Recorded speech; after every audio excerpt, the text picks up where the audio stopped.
All right, so the last piece to this unit on ecology and human impact is air quality impact.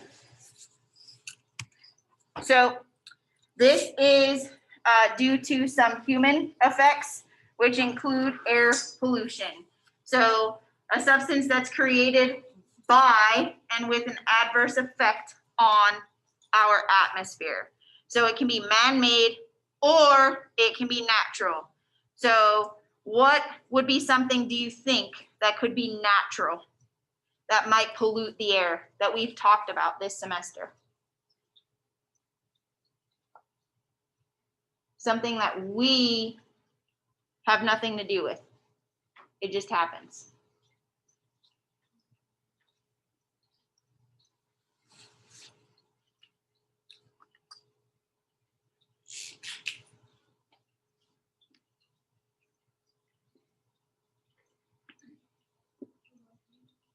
A volcano, so a volcanic eruption.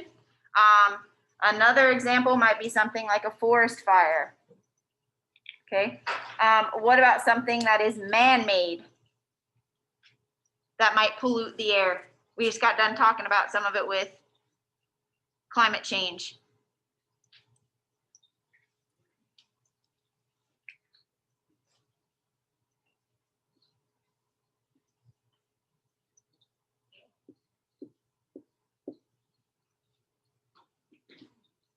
What kind? Huh? Carbon dioxide, which comes from things like what?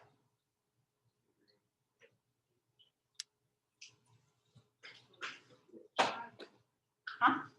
Driving a car, okay? So cars and trucks, and then what's this? I'm not an artist, science teacher.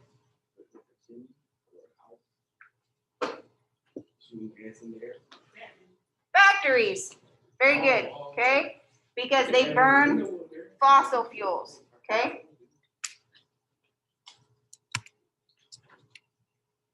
That's a better picture because I didn't draw it. All right, so the main types of air pollution come from sulfur oxides, nitrogen oxides, and carbon oxides. So sulfur oxides are created by volcanoes, but they can also be created by factories. Sulfur can bond with oxygen in the air and it creates what is known as acid rain.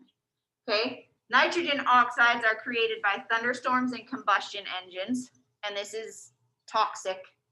And then the carbon oxides are created by volcanoes, once again, and also combustion engines. Okay, these can also be toxic. Another example are particulates. These are airborne solids, and they can cause cancer. And then also CFCs, which are chlorofluorocarbons. These are a pollutant that are found in aerosols, so like an aerosol can, which you see a picture of up on the board. And these break down ozone. So we had talked about the ozone layer. What's the purpose of the ozone layer?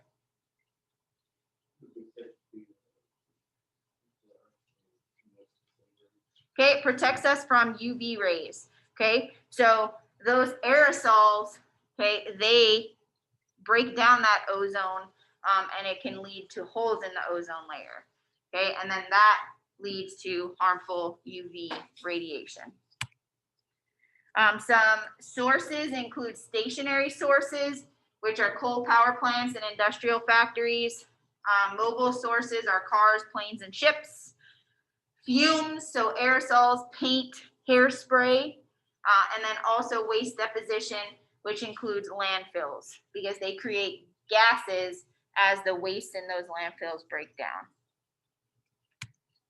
So some solutions include things like scrubbers. These remove gases or particles from a point source location because in point source pollution, what is point source pollution? Point source. Think the difference between point source and non-point source. So point source comes from a specific area and we can pinpoint it, right? Whereas non-point source, it could be all over. We have no idea where exactly it's coming from. Okay, so the next piece would be regulation. So the country uses standards to prevent too much pollution to come from one specific location. And then this, an example of this would be the Clean Air Act of 1963. Then there's what's known as the AQI, which is the Air Quality Index. And this indicates to the public the health risk at a location and time, okay? So I'm not gonna read this all to you, but up here, it shows you the index values, the air quality descriptor, and then the cautionary statements for ozone, okay? So obviously, the further you get down, the worse that it becomes, okay? So you want to be between 0 and 50, okay? 51 to 100, not so bad, but once we break here, that's when it starts to get worse. So these are just some pictures of air quality. Almost looks like fog or smog.